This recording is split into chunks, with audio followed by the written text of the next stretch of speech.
Haribol sesė. Hare Krishna sesė. Ir Haribol visiems, kad žiūrėsite, mes su sesė nusprendėm paturėti bhakti pašnekesius karts nuo karto, dar nežinom kaip dažnai, ir tiesiog jos įrašyti, kadangi mes esam pačios didelės kai kurių podcastų gerbėjas ir mėgstam stebėti, kaip bhakti bendrauja ir apie ką bendrauja. Ir tikriausiai tas lengvesnis formatas visai įdomus, ne? Taip, nes šventyklos, aišku, transliuoja labai gilias paskaitas, labai nuosekliai, Šrimad Bhagavatam, Bhagavad Gitos. Ir mes, sakyčiau, gal tokia užpildom šiek tiek spragą Lietuvoje, nes turim tas labai rimtas paskaitas, taip pat turim labai daug, kas daro įvairiausius interviu, bet tiesiog va tokių bhakti pašnekesių lengvesnė forma, kur tiesiog bhakti šnekasi apie tai, kas yra aktualu ir įdomu bhakti kelyje, kaip ir nėra. Tai va pasitengsim šitą spragą užpildyti ir tikiuosi, kad tai bus tokie smagus ir įdomus pasikalbėjimai, pasiklausyti ir kitiem. Jo, tai tikiuosi, kad bus smagu ir mums pasikalbėti ir visiems kitiem paklausyti. Taigi ilgai nelaukim, šiandien skaitysim 67 metų laišką, jį išrinko Vrinda Sundar, jis yra labai įdomus ir istoriškai gana svarbus. 67 metai, Šrila Prabhupada pirmą kartą išvažiuoja iš Niujorko, iki tol bhakti tikisi, kad jisai visą gyvenimą iki pat galo bus Niujorke, bet jis palieka Niujorką ir išvažiuoja į San Franciską. Ir jau būdamas San Franciske rašo laišką savo mokiniams. Taigi, Namo Vishnu Padai, Krishna Prashtaya Bhataneshim, Bhakti Swami Tivamini, Namo Namaste Saraswati Devi Gauramani Harinam.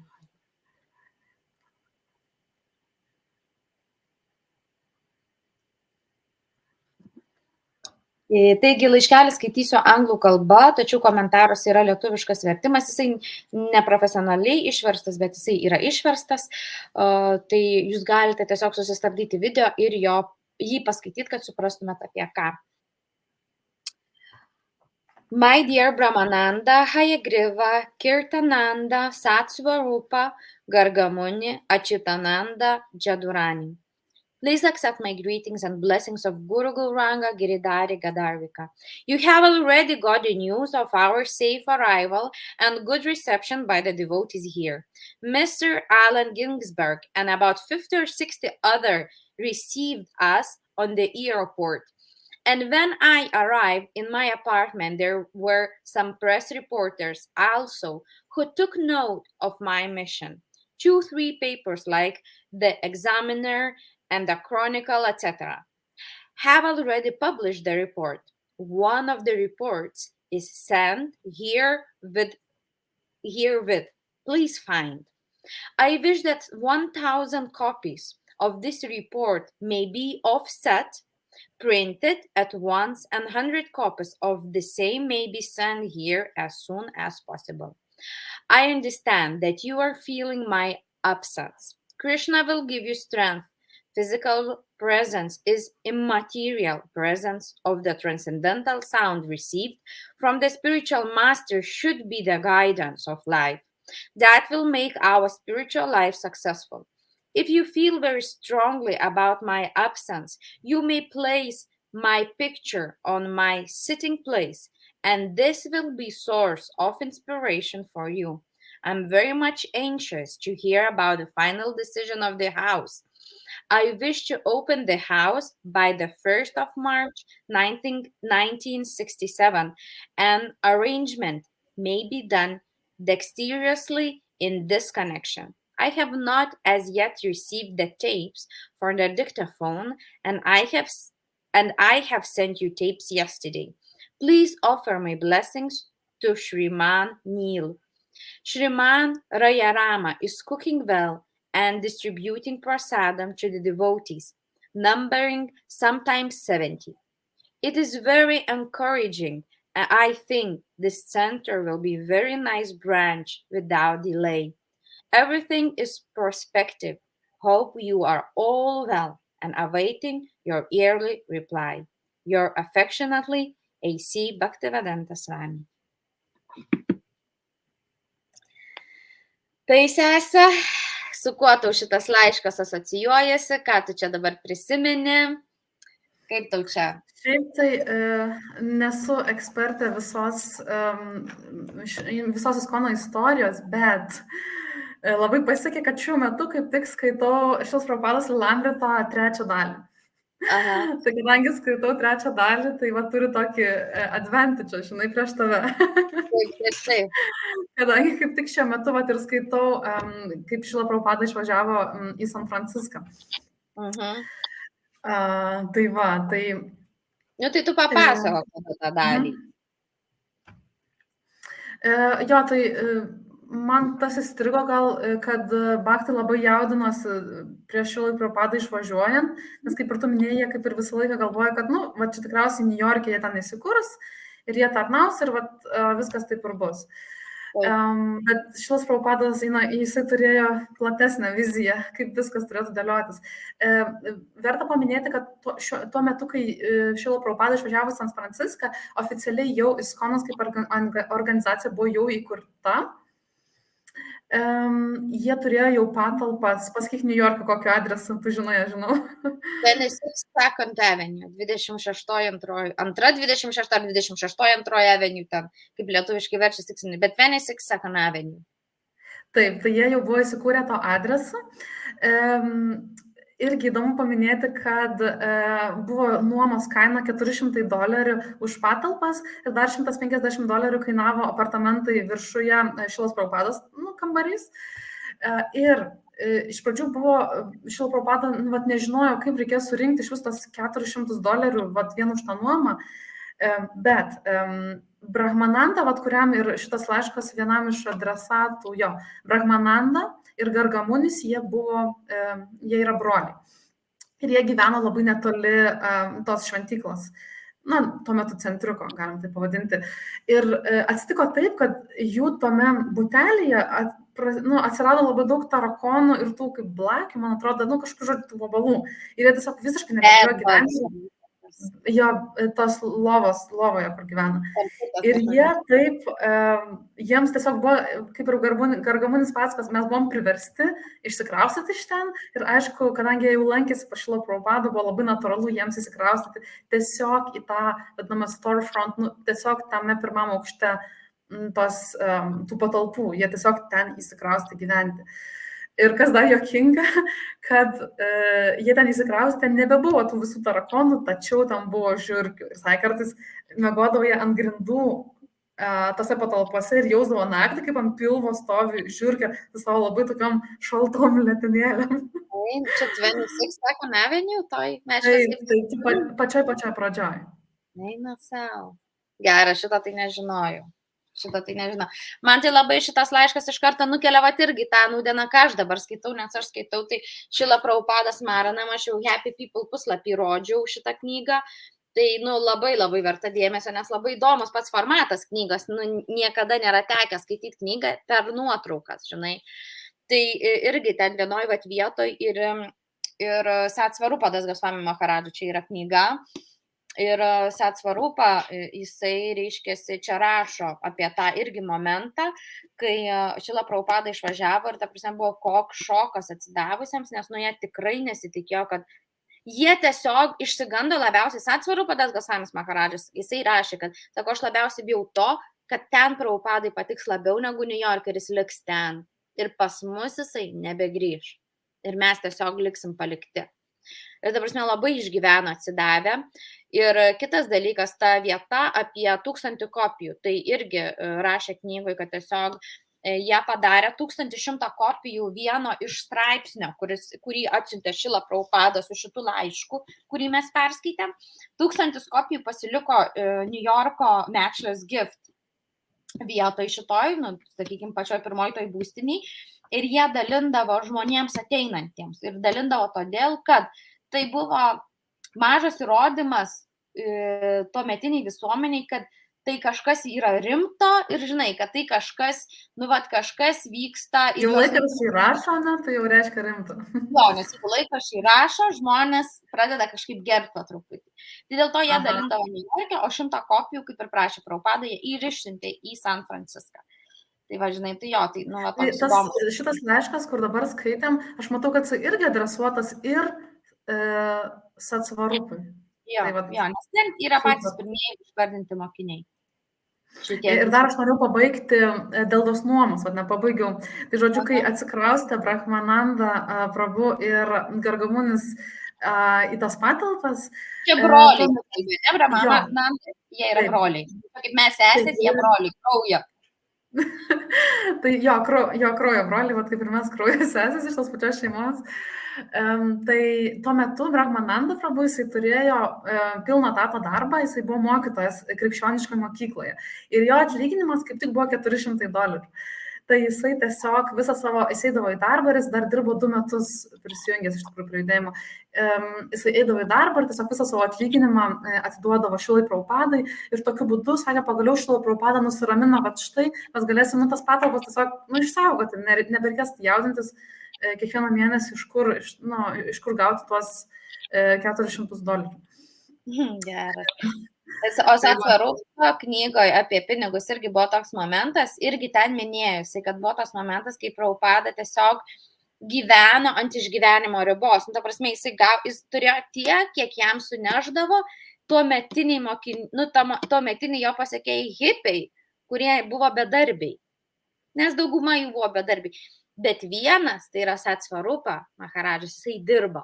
Jisai buvo social worker, tai jisai buvo toks socialinis darbuotojas, kuris, reiškiasi, žmonės kreipiasi į socialinius darbuotojus, kai reikia kažkokių pašalpų ar ten kažkokios pagalbos ir, žodžiu, jis buvo tas darbuotojas, kuris nuspręsdavo ar suteikti ar nesuteikti, užpildydavo blankus, tiesiog socialinis darbuotojas. Bet jis jau nuo pat jaunystės labai mėgo rašyti ir jisai buvo susitaupęs $200, berods, kad 200, o gal ir 400, bijau pameluoti. Ir vienu žodžiu buvo jisai susitaupęs ir jis galvojo išvažiuoti, pailsėti mėnesį, pasimti atostogas ir tiesiog rašyti. Nes Satsvarupa jis visą laiką labai mėgo, jis visą gyvenimą į save skaitė menininku, rašytoju. Ir jis daug rašė, daug kūrė, eilių, poemų ir taip toliau. Bet susipažinę su Prabhupada, jis iš tikrųjų vieną dieną atėjo ir padavė tuos sutaupytus pinigus jam. O prieš tai kažkiek ten laiko, visai neseniai ant dienų įvyko pirmosios iniciacijos, kur buvo inicijuoti pirmieji Prabhupados mokiniai. Ir Satsvarupa buvo pakviestas ateiti iniciaciją, bet jis neatėjo. Nes jis sako, man tai buvo vienintelė laisvė kažkokia likus. Ir man tai atrodė labai didžiulis įsipareigojimas. Ir kita vertus, sako, aš girdėdavau, kaip kiti labai taip paviršutiniškai kalbėdavo, tai imsi čia iniciaciją, nežinau, jo, gal ateisiu, gal reikia priimti, čia šventė, sakė, bus pras. Ir jam ta nuotaika labai nepatiko. Ir dėl to, sako, aš nejau tą pirmą iniciaciją. Tai kai jis atnešė pinigus Prabhupadai, Prabhupada pažiūrėjo į jį ir sako, tai kada tapsi mokiniu. Supranti, ir toksai buvo. Ir tada Satsvarupas ir pasakė, aš pamačiau, kad Prabhupada ne apie pinigus čia, jam nėra tiek svarbu tas išgyvenimas, kiek svarbu tai, jis paklausė, tai kada priimsi Krišną? Kada pripažinsi Krišną? Vatovą paklausė. Ir labai jam palėtė Satsvarupai širdį Prabhupada. Geras. Ir iš tikrųjų, kalbant toliau apie tos pinigus, kaip ten pradžioje viskas buvo, tai Prabhupada buvo pakviestas kitų, nes prieš Prabhupadą iš kitokių visokių tų hindų, kaip sakant, bendruomenių jau buvo atvažiavę žmonių į Ameriką ir jie pamokslavo, bet jie pamokslavo, tokiai aukštuomeniai. Prabhupada gyveno praktiškai pačiame prasčiausiame rajone, kur buvo tuo metu, man atrodo, apie 30 000 benamių tame rajone. Ta prasme, tai buvo labai labai labai vargingas rajonas. Ir jį pakvietė vieną kartą susitikimą tie kiti kažkokie hinduistai ir Prabhupadai pasakė iš karto, pasodino Prabhupadą ir jam pradėjo, kaip sakant, aiškinti, kaip Amerikoje reikia prasisukti. Tai sako, visų pirma, jokių indiškų drabužių, sako, turiu apsimauti kostiumą, sako, tada mes tau surasim kokią tai snašlę, susituoksi. Ir sako, žinok, čia puikiai įsikursi, geram rajone, ir žodžiu, taip jam pradėjo sakyti, Prabhupadai, ne, visiškai jam netiko toks variantas, jisai tiesiog grįžo iš to susitikimo į savo tą rajoną, ten, kur jie buvo, ir toliau tęsė pamokslavimą.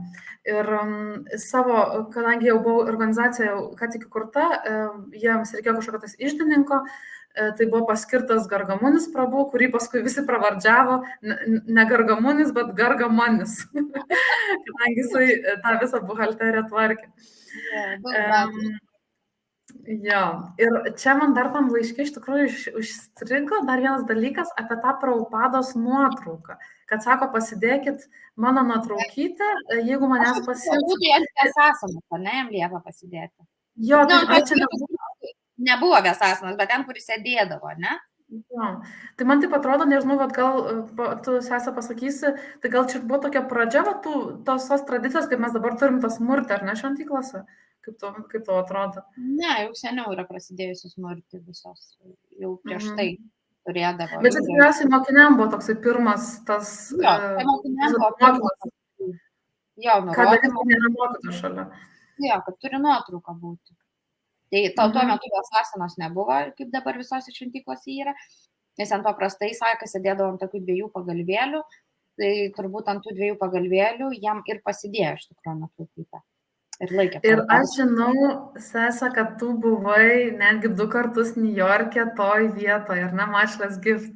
Buvau. Tai papasakok, kas ten yra, kaip ten viskas atrodo. Dabar, žinai, tai yra Šila Prabhupada kažkur komentaruose rašo, aš tikrai nepasakysiu kur, nes man pasakė, tai iš Vilniaus šventyklos vienas prabu, kad šventas vietas lankyti yra būtina, tai reikalinga mūsų dvasiniai praktikai ir reikia lankyti visas tokias šventas vietas kaip Vrindavaną, Majapurą, ir čia citatas Prabhupados, New Yorką ar San Franciską, tos vietas, kur yra instaliuotos Rada Krišna dievybės. Tai ta prasme, Prabhupada jau pasako apie tai, kad esmė ne tik važiuoti į Indiją, nes kartais galvom, kad šventos vietos yra ten, kur Indija. Mums, kaip Iskono nariam, šventa vieta yra tenais, kur buvo Prabhupada. Ir iš tikrųjų, tikrai iš tokios labai labai savo praktikos galiu pasakyti, kad kai tu nueini į šventyklą, labai dažnai tu gali pajausti. Va ten dievybės Prabhupadas instaliuotas ar ne. Labai jaučiasi. Ir kartais net nežinai, ateini ir tiesiog negali išeiti ir galvo, kas ten yra toj šventykloj. Ir paskui mes tik tais su vyru kalindi prie, paskui tik perskaitom, kad ten pasirodo Prabhupada ir gyveno, ir dievybės instaliavo, ir ten daug kartų buvo. Ir buvo net tokių, ir tu pajauti net nežinodamas, va čia yra kažkas ypatingo. Tai ypatingai su ta Matchless Gift, kadangi Prabhupada toliau kitose jau toliau laiškuose, ten 72, 74 metais jau galima rasti tokių pasakymų, kur Prabhupada sako, aš labai ilgiuosi tų laikų, kai mes gyvenam 26 antroje, 26 Avenue, todėl, kad ten mes buvom kaip šeima. Ir ta vieta yra ypatingai energetiškai labai stipri. Aš į pirmą sykį buvau, tai aš negalėjau nustoti verkti. Aš tiesiog nuėjau ir tiesiog pradėjau verkti. Ir negalėjau nustoti. Dabar, kai antras sykį buvau, mes dalyvavom programai, labai įdomioj. Programą daro jaunimas. Aš tikėjausi, gal ten Prabhupados mokiniai bus. Ne, daro jaunimas studentai. Klausosi Prabhupados kirtano, klausosi Prabhupados lekcijos, paskui aptaria, reflektuoja, ką jie pajuto, kas jam patiko. Ir patys padaro 5 minučių kirtaną ir paskui kartu gerbė prasadą. Šitom patalpom dabar rūpinasi Radhanathas Svamis Maharadžas. Jisai rūpinasi ir jisai turi labai didelių ir labai gražių planų apie šitą vietą Matchless Gift, nes jinai yra išpirkta. Reiškia, viskas, ta vieta priklauso atsidavusiems. Tik tais vienintelis dalykas, kas yra neišpirktas, tai tas Prabhupados butelis. Jie bhaktai neišpirko jo ir ten dabar yra tiesiog gyvena žmogus. Tai va, Tai gal aš nesupratau, ar ten, ta prasme, bhaktai vis dar nuomoja tą Prabhupados butą kažkokiam kitam bhaktui, ar ten kažkoks paprastas žmogus gyvena? Ne, tiesiog buvo momentas, kai ir tos patalpos buvo ant ribos ir bhaktai praktiškai buvo jas praradę. Bet aš nepasakysiu, kuriais metais ten tiesiog kažkaip bhaktai sugebėjo surinkti pinigų ir išpirkti tas patalpas. O tą butą tiesiog prarado. Tai mes to butą nebeturim. Ten iš tikrųjų gyvena, bhaktai juokauja, vienišas vyras, kuris neturi šeimos. Tai kažkaip visi taip trupučiuką ten Niujorke, taip tikrai juokauja, kad gal kažkaip pavyks vis dėlto ar išpirkti, ar gauti po kiek laiko Prabhupados tą butą, kuriame jisai gyvena. Tai va, tai ten įspūdinga vieta ir aš tiesiog, kadangi Radhanathas Svamis labai ten, kaip ir prižiūri, ten nieko labai įspūdingo nėra, ten yra labai labai paprasta, bet ten yra labai labai ypatinga. Tai va. Geras. Tai žinai, tikrai labai ten nuvažiuoti, verta visiems. Svajonė, ta prasme, tikrai svajonė nuvažiuoti tą New York ir ten tikrai pajusti tą Jo, bet Kaip šiaip ten tas, pradžia? jo, O tos patalpos didelės ar mažos, kaip tau pasirodė? nėra, žinok, didelės, toks pakankamai, nežinau, kiek kvadratų, aš sakyčiau, jeigu vat, mūsų didysis kambarys namuose yra 40 Palygink su kvadratų, Vilniaus šventykla. Vat Vilniaus šventyklos altorinė nėra labai didelė. Tai va tokia pat ar mažesnė? ne, nu tai dvigubai. Tiesiog Dvigubai jinai yra didesnė. tokia, jo, jinai tiesiog yra tokia siauroka, tikrai siauresnė negu, sakykime, Vilniaus šventyklos patalpos ir eina taip į ilgį. Tai, nu, jinai yra toks kambariukas toks ilgas ir gana toks siaurokas. Nu, Niujorke aplamai ten yra tas toksai, kad kadangi pastatai labai suspausti, tai ten yra viskas pakankamai siaura ir į aukštį eina. Tai va ir tos patalpos pakankamai siauros ir tiesiog bet ilgos pakankamai. Tai nežinau, kiek kvadratų, gal 40, gal 60 Bet vis kvadratų. tiek mažos patalpos. Ir turint omeny, Ne. kiek ten grindų mėgodavo hipių, nes ten jie juos visus priimdavo, nakvoti, ten galėdavo tiesiog atvažiuoti, kartais ir naktį belsdavosi žmonės. Ir žinau, kad yra istorija, kad vieną kartą, kad kartais netgi policija kartais rasdavo parkuose tuos paauglius, pabėgusius iš namų ir nežinodavo, ką su jais daryti. Tai tiesiog atveždavo į Hare Krishną tą šventyklą, į tą New Yorko centriką, nes žinodavo, kad ten juos priims ir pamaitins. Tai iš tikrųjų labai tokią ir socialinę funkciją tuo metu atliko tas centriukas New York'e. Jo, tikrai jo buvo. Aš netgi vieną istoriją irgi skaičiau, galvoju, kur neatsimenu, kur tiesiog mama atvedė pas Prabhupadą savo sūnų, sako, aš to nebesusitvarkau, gal susitvarkysit jūs. Neatsimenu, čia kažkas iš Prabhupado, žinokit, mokinių, ta prasme, bet neatsimenu vardu. Tai yra tokia jo istorija. Ir aš vakar klausiausi atsiminimus apie Brahmanandą Prabhu, tai aš noriu truputėlį pasidalinti apie jį šiek tiek daugiau, kadangi jam steigtas ir laiškas adresuotas ir kažkaip klausiausi ir labai tikrai įdomu buvo, dėl to, kad 2000 metais abu du broliai, Gargamunis Prabhu ir Brahmananda Prabhu, jie jau atsikraustė gyventi į Vrindavaną ir Šrila Prabhupada buvo pasakęs Gargamuniai Prabhu, tu turi pasirūpinti savo broliu Brahmanandą, nes jis buvo labai dvasingas ir jisai, kaip čia pasakyti, jis nelabai žinojo, kaip, čia jo brolio žodžiais, nelabai žinojo, kaip uždirbti pinigų ar kažkaip, visai ne prie to, jisai buvo visiškai tą dvasingumą į Krišnos sąmonę, jisai visiškai buvo kaip tyras atsidavęs. Ir sakė, pats Šrila Prabhupada, Gargamuniai Prabhu yra pasakęs, kad, žinok, Brahmananda Prabhu, jisai yra, jį Krišna man atsiuntė asmeniškai, kad man padėtų išplėsti šitą judėjimą. Pats Prabhupada yra ir sakė, Gargamunis Prabhu, jisai turi tą citatą, pats Prabhupada jam asmeniškai va tai pasakė. Tai galim jau pagalvoti, kokia ypatinga yra šita asmenybė Brahmananda Prabhu. O gal reikėtų sakyti Brahmananda Svamis, iš tikrųjų aš nežinau. Aš nežinau jos paskui koks buvo statusas, ar sanjasi ar ne, kažkaip ne. Mes galim palikti tiesiog Brahmananda Prabhu, tai vis tiek toks svarbus kreipinys. Ir paskui jisai paliko kūną, man atrodo, 2015 metais, jeigu neklystu, bet pataisysiu komentaruose, jeigu klystu.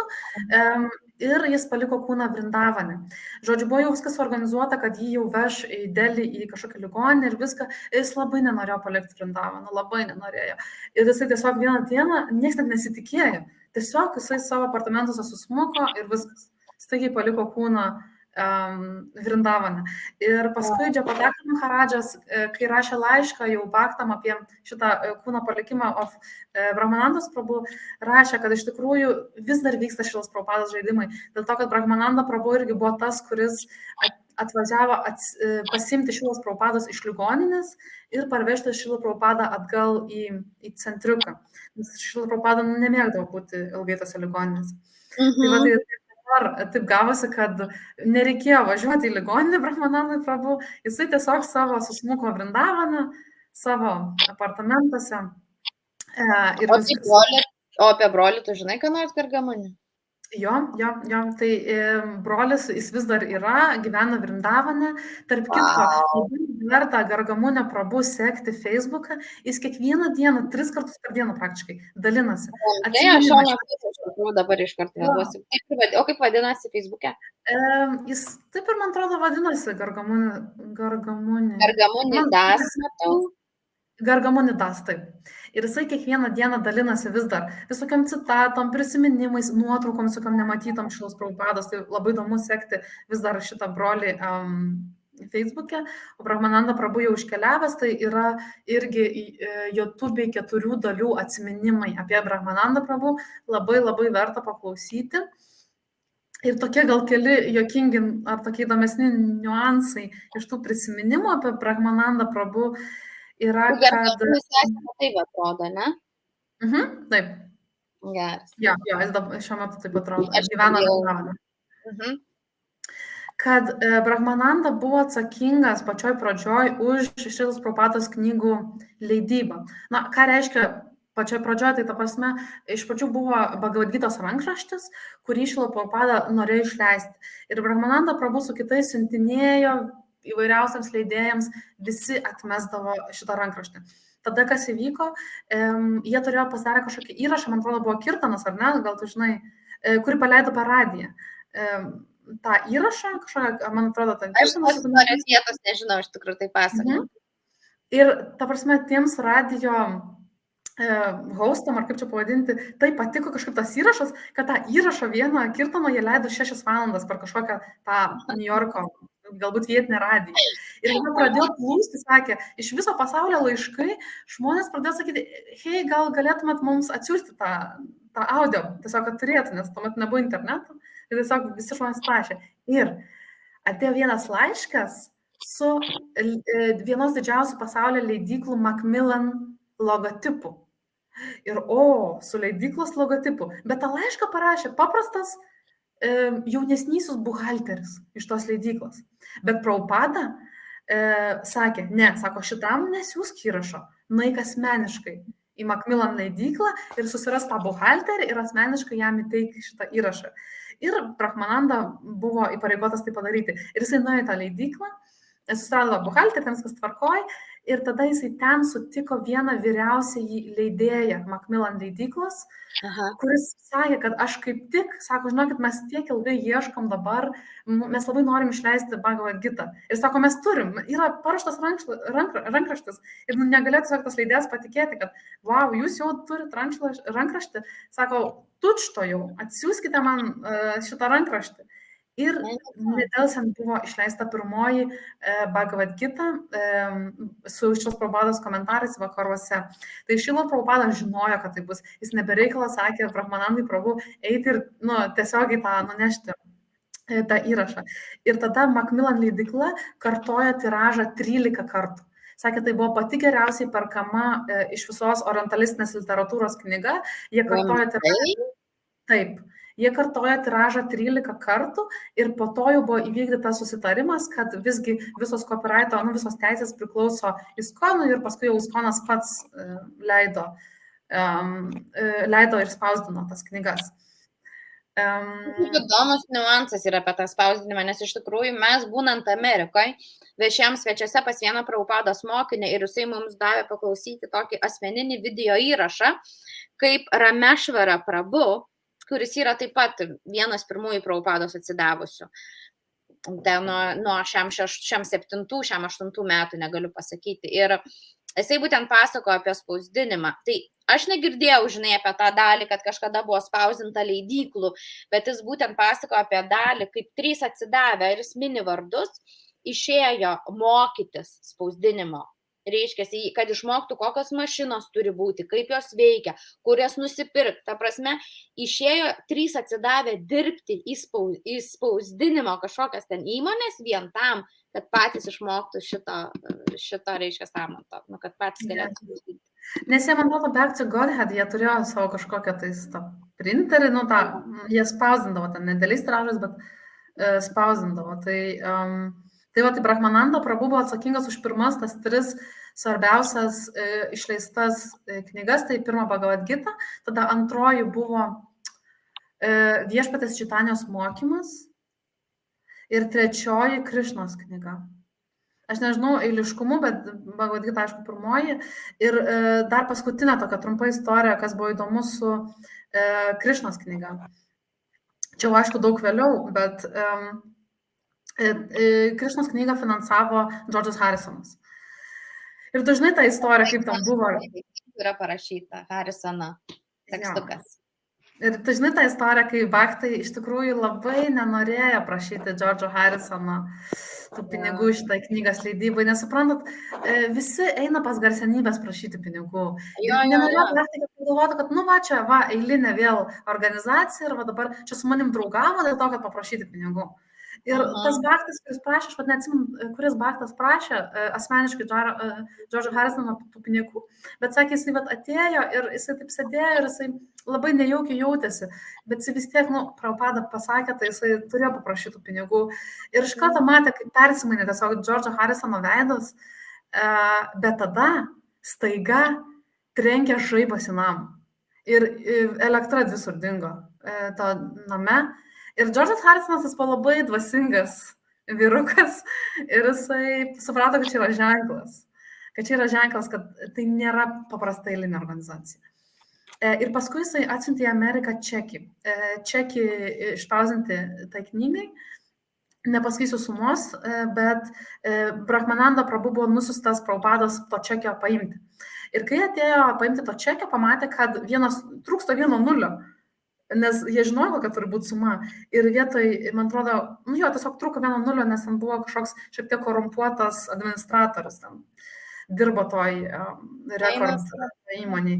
Bet Brahmananda Prabhu buvo labai kietas. Jisai iškart sako, sako, aš to čekio nepriimsiu, čia yra ne tokia suma, kokia buvo mums pasakyta, kad mes turėsim gauti. Ir jis ten aiškinos ir paskui sugavo jau tą tikrą čekį ir žodžiu, ir ta knyga, buvo atspausdinta, jau tie pinigai buvo gauti. Tai va, Brahmananda Prabhu buvo labai kietas, paskui jau jisai važiavo pamokslauti į Afriką, kur niekas nenorėjo važiuoti, jis važiavo pamokslauti į Bangladešą, tačiau tuo metu, kai išvažiavo, pasirodo, ten vyko karas, Prabhupada nežinojo, kad vyko karas, jie nežinojo, kad vyko karas, dėl to, kad jie nelabai skaitydavo tų laikraščių ir Prabhupada paskui rašė laišką, nevykite, bet jie jau buvo išvykę. Ir ten sakė, kai jie išlipo iš lėktuvo, visur degė mašinos, ten buvo kaip pragaras kažkoks ir sakė, jie išėjo kaip susiliesiu tais Baktų rūbais, sakė, juos sekė kokia 50 žmonių, nes visi nesuprato, kas čia baltieji su hindų rūbais. Paskui, sakė, jau ant durų jiems uždėjo kryžių, nes ten jie, žodžiu, vyko tuo metu netgi genocidas hinduistų. Jau buvo uždėtas jiems ant durų toks kryžius, kad, žodžiu, juos jau ten žada kaip ir nužudyti. Tai, žodžiu, buvo baisu. Ir sakė, galų gale, kai jau pavyko jiems šiaip netaip grįžti iš tos karo zonos, ir Gargaminis Prabhu, kaip pasakojus, netgi susigrūdino pasakojimas, sako, aš puoliau į glėbį Šrilai Prabhupadai. Jis sako, Šrilai Prabhupada pašoko iš laimės, kai pamatė, kad aš gyvas. Ir sako, jie stipriai apsikabino. Tai, žodžiu, ten tikriausiai spūdinga ta visa gyvenimo istorija, va šitų 2 brolių, labai norėčiau aš pati daugiau pasigilinti, iš tikrųjų, tai man iš tikrųjų labai patinka klausyti, kaip tavo mokytoja. Aš tavo mokytoja vienu ten iš kai kurių seminarų esu klausiusi ir gal ir tu man pati sakei, bet man ir pačiai asmeniškai tiesiog teko girdėti, kaip tavo mokytojas visai ne apie save kalba, žinai, bet jisai sako, kad kai mes sakom, jog Chaitanya Mahaprabhu pranešė apie tai, jog atvyks karžygys su kariauna, kuris paskleis Hare Krishna giedojimą po visą pasaulį. Ir mes dažnai labai užakcentuojam taip, kad Šrila Prabhupada yra mūsų Jagadguru. Bet mes labai labai pamirštam, kad ta kariauna, jinai po šiai dienai gyva. Tai yra Šrilos Prabhupados mokiniai. Ir kartais jie man truputėlį nepelnytai yra truputėlį taip, žinai, nes ne visi tapo ten guru Prabhupados mokiniai, ne visi ten tapo kažkokiom įžymybėm, ar ten, nežinau, bet jie savo laiku, jie atliko savo funkcijas, tai, ką turėjo padaryti. Ir žinai, viena yra labai gera istorija, yra Majamio šventykloje. Aš nežinau, ar Prabhu vis dar yra šioje žemėje, ar jis nėra palikęs, bet yra Prabhu, Dharma Prabhu jo vardas yra, ir jisai su savo žmona, tom pačiom dievybėm, Radha Krishnai, kurias dabar nesu įsitikinus, ar Prabhupada instaliavo, bet tom pačiom dievybėm jie tarnauja jau daugiau nei 50 metų. Taip, jie yra nematomi. Niekas apie juos nežino iš mūsų, niekas apie juos negirdi, bet jie vis dar atlieka, neįkainojama misiją. Neįkainojama. Ir man tiesiog, aš labai dažnai pati stengiuosi prisiminti, kad ne tik Prabhupada yra labai ypatingas, kuris paskleidė, jis to nebūtų padaręs be savo mokinių. Ir kad ir kas paskui nutiko judėjime, o nutiko daug ko nutiko, kad ir kas ten nutiko, savo laiku jie buvo toj vietoj, kur Krišna jas atsiuntė. Ir už tai kiekvieną jų reikia gerbti. Ir to neatrodo, Sese, kad šiaip pat, mes dabar esame jau, kaip skaitomės, Šilas Prabhupados anūkai, ar ne? Jo, mes tą antrą kartą, bet kažkaip man toks jausmas yra, kad vat, visi mes, kas esame Iskonė, kad mes tokie esam veiklos žmonės, ne apie projektus, plėtimąsi. Mes ne tie, kurie sėdim vienoj vietoj ir tiesiog kalbam galbūt ten 100 džapos ratų ar ne per dieną, bet mes kažkaip esame labai apie tą veiklą tokią. Tau taip nesusidaro toks įspūdis?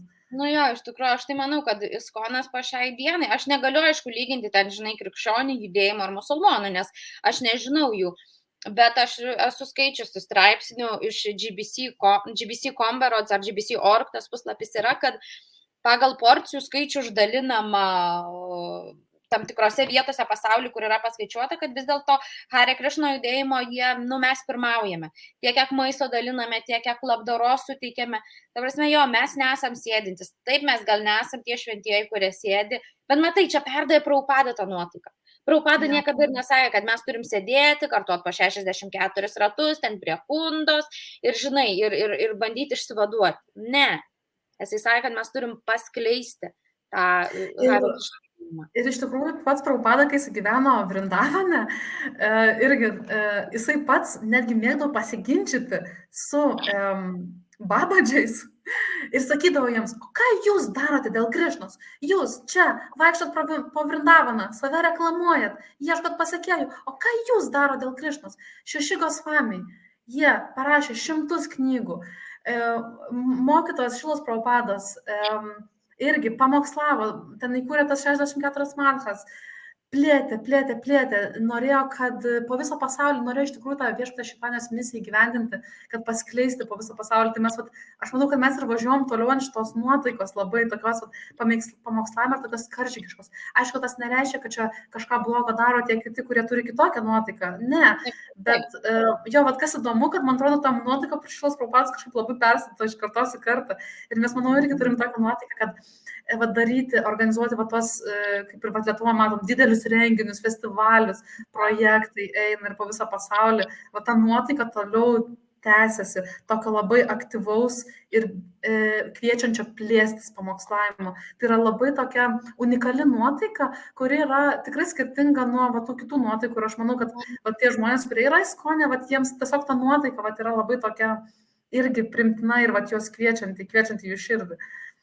Jo, bet kita vertus, žinai, žmonės, pavyzdžiui, kurie intravertai yra, mes turim to judėjime, žinai, ne tik organizatorių, mes turim tokių intravertų, kurie mokslinio tipo žmonių, arba kurie yra lyg nematomi, bet toj misijai jie lyg nematomi, bet jie daro labai svarbią misijos dalį, ne, pudžiariavimas.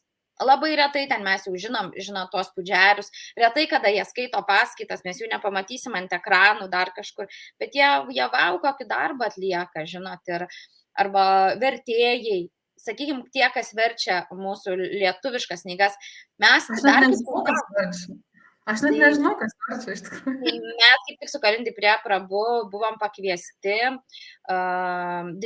reiškiasi, Vidžaja Lila su vyru, jie mus pakvietė prisijungti prie BBT komandos. BBT tai yra Bhaktivedanta Book Trust. Lietuvos reiškiasi tą komandą jų, tam, kad mes truputėlį ir papasakotume iš tikrųjų. Nes mes kaip Lietuva, mes turim labai daug išverstų jau knygų. Pavyzdžiui, Latvija, ar ne, man pasakojo vienas Prabu, tai jie turi išsivertę Bhagavad Gitą ir kelias pirmas Šrimad Bhagavatam giesmes. Oho, rimtai? Tai tuo tarpu pas mus yra jau ir visos mažos knygutės, visas Bhagavatam, Gita, Čaitanjos mokymas. Ir jau pradėta ir jau labai daug padaryta yra ties Čaitanės Čirinamritas. Ir mes jau greitai išvysim į lietuvių kalbą. Kol kas nieko nesakau, nes čia dar, ta prasme, viskas eigoje. Bet aš turiu omeny, mes labai, daug jų turime, mes kaip maža tauta, bet mes labai aktyvi šitam šiaip judėjime esam. Tai mes turim daug nematomų kareivių, kurie po šiai dienai kaip sakant, yra toj Šilos Prabhupados kariauna ir daro, wow, kokius didžiulius darbus. Nematomus, bet didžius. O žinai, dar koks buvo labai didelis darbas padarytas šiais metais pasaulyje? Na, Vienas Prabhupados mokinys ir gaila, bet tame website, matai, net vardo jo neparašyta, nes matai, šis Prabhupados mokiniai labai jie yra kuklus. kuklus, savęs jo. neslepia. Bet jis savo gyvenimą yra paskyręs Bhagavad Gitos platinimui. Ir jisai kiekvienais metais užbrėžia tikslą, kiek reikia išplatinti Bhagavad Gitų. Ir kiekvienais metais jau 50 metų vis didina. Šiuo metu tikslas buvo 3,5 milijonai Bhagavad Gitų išplatintų visame pasaulyje. Tu juokauji. Taip, 3,5 milijono. Jis vienas savo užsibrėžė, čia savo jisai užsibrėžė. Jisai visko kuruoja. Jisai turi, aišku, ir komandą, jisai bendradarbiausia visų pasauliu. Ir jisai tą tikslą dabar jau paskelbė, kad įgyvendina ir netgi pagal kontinentus yra skaičiai. Tai sesė spėk, kiek buvo Bhagavad Gitų išplatinta Europoje? Nu, palauk, mes pamedituoti. Nu, tai kokį 500 milijonų? 500 milijonų. Nu, ne, daug mažiau, iš tikrųjų 73 tūkstančiai. Bhagavad Gita. Nedaug, o tai kur daugiausia pavardintų skaičių? Daugiausia Indijoje 3 milijonai.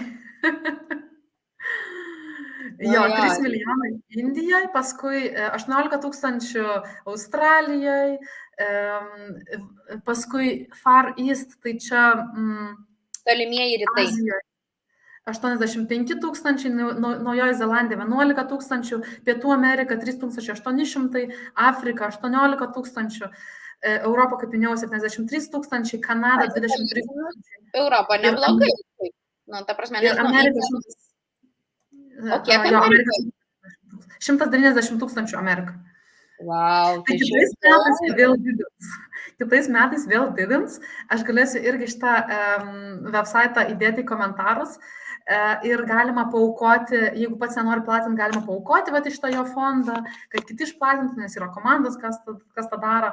Tai kokia įdomi misija, ar žmogaus gyvenimo? Labai įdomi, jo. Iš tikrųjų, Amerikoje labai daug, kur mes kiek programų dalyvavom, tai labai dažnai yra tas sakoma, kad mėlyje, jeigu jūs neturite ir negalite, neturit galimybių išplatinti knygas, nupirkite tas knygas šventykloms ir vienu žodžiu, kad mes išplatintume. Ir iš tikrųjų mes su Kalindi prie buvo vienam paskaitoj ir ten lektorius tiesiog pakelkit rankas, kas aukosite knygų platinimui. Ten vienas pagal, kiek aukosi, vienas setas, kiek kainuoja $100, ar gali nupirkti vieną, žodžiu, dėžę knygų. Nu jo, tai vienu žodžiu, tai mes irgi pakliom, tai mes irgi paaukojam Amerikos knygų platinimui. Geras, gal ir prisidėt prie šito skaičiaus, to 190 tūkstančių matys, kad... Bet prie maratono prisidėjom tom gruodžio mėnesį, nes ten tuo metu buvom, tai ten vyko. Bet jo, ten įdomi yra, kad ta prasme nebūtinai skatina tave, kad eik tu pats platink ar jungtis. Jei negali, tai viskas gerai, mes išplatinsim, bet tu paaukok, kad mes galėtume nemokamai jas platinti arba ten už visiškai, jau tikrai už auką, neprašydami kažkokio ten minimumo, kad atsipirktų. Tai labai šiaip fainai tas buvo. O šiaip pati tu, Sesa, ar esi platinus knygas? Nu, vienas iki man teko Londone ar į namą išplatinti vieną knygelę ar 2, dabar neatsimenu. Tai gal mano platinimas toksai vyksta kaip per Namahatas, būna lentyna knygų padėta ir ten kažkas gali įsigyti ir vienu žodžiu, gal taip ne, arba dovanoju knygas, pajausdama mes buvom, sakykime, vakar gimtadienį, tai aš tai Matažiai padovanojau tavo mokytojo knygą. Nu, tai kažkaip vienu žodžiu, aš gal to formatu platinu per kažkokį dovanojimą, ar kažkokie kai renginiai būna, kad būna tos knygos pastatytos, jas galima vienos už aukas, aišku, Prabhupados knygos visada už aukas, ir yra ten kitų mokytojų knygos įdomios, kur ten turi kainą, nu, vienu žodžiu, tokiu būdu aš platinu, o tu? Aš esu platinus knygas Vrindavane.